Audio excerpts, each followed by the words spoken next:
Hey everybody, thank you so much for being here. I want to take a minute to thank ChiroSecure for sponsoring and hosting these events. Make sure to visit them online. Great products, great company, great people. I am Dr. Randi Ross. I'm the CEO of Premier Practice Consultants. And today I want to bring some information to you that you're probably not thinking about sometimes until it's actually too late. So I want to talk about when you're either selling a practice or possibly even for a buyer. What I'm going to talk about now is really important to get on your radar as you enter this process. So when you're selling a practice, what's really important to understand is that different buyers will have different requirements to meet state, possibly even federal regulations to acquire your particular business. And what you should do as you enter into this journey of selling your practice is you should find out from either your state board, possibly your state association, a good healthcare attorney in your community, in your state. You should find out what licensing requirements there are for someone to acquire your practice. Now, I all know we think that okay, it's simple. Do you have a chiropractic license in the state? For some states, that's enough. For some states, believe it or not, you don't even need that to be an owner, obviously not to render care. But there are many states that have very specific guidelines and regulations. Okay. I'm going to use the state that I live and work in the state of Florida, just as an example. Understand when you're outside of this state, I'm going to use as an example, you're going to need to find out what your regulations are. And I'm going to actually use an example of certain acquisitions that we have either completed or we are in the process of to really give you a bird's eye understanding of why this is important. So, a lot of people today will buy a practice. You have a chiropractor, young doc, maybe at a school, a bunch of years, been working for someone, and now they are going to look to venture out on their own, and you happen to have the perfect practice for them to acquire. But maybe what they're doing to make it financially available to them is they're going to partner with a family member. Maybe it's a parent, maybe it's, a brother or a sibling or anyone. And that particular person is not a licensed healthcare provider for the state in which we're talking about. What that does is it creates certain requirements that don't exist if that licensed Florida chiropractor was going to be a purchaser on his own. So it's very important to understand that in that situation, that chiropractor, and it happened to be his brother, had to go through a few other steps. They had to apply for another layer of a specific kind of license through the Department of Health in the state of Florida to be able to be owners of this healthcare clinic. Sometimes they're called healthcare clinic licenses. That's a Florida thing. They're probably called something very similar in other states. Florida is also another state that for certain buyers, this is really important to understand because I know that this happens in many states. As investors become more and more and more popular and prominent in the buying field of chiropractic practices, you should understand upfront what their licensing requirements may be. So, for example, here in the state of Florida, there's something called ACA, ACHA.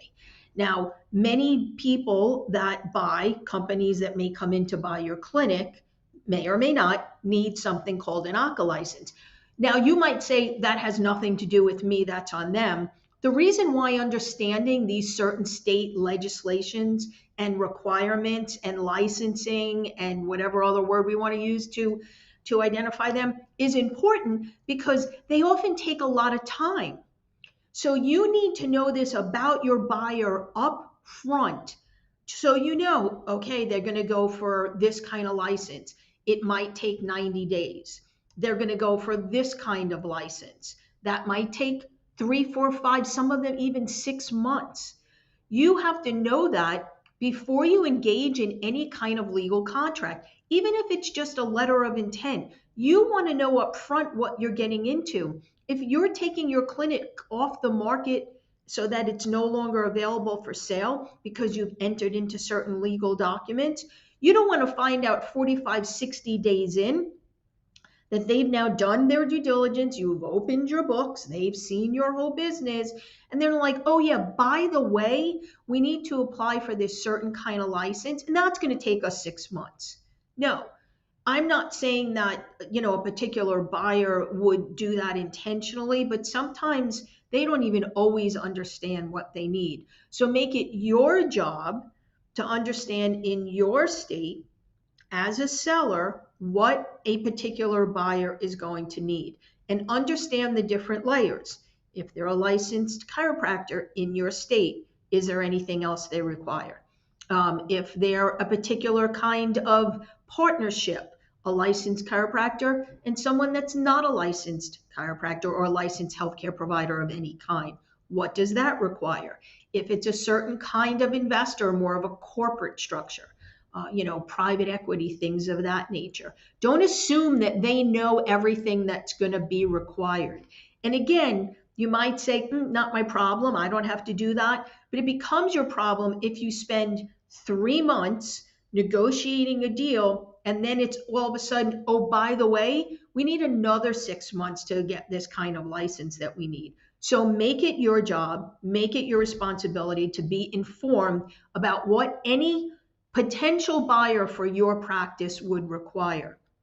And as a buyer, you should do the same thing. You should find out, if I'm an individual buyer, here's what's required of me.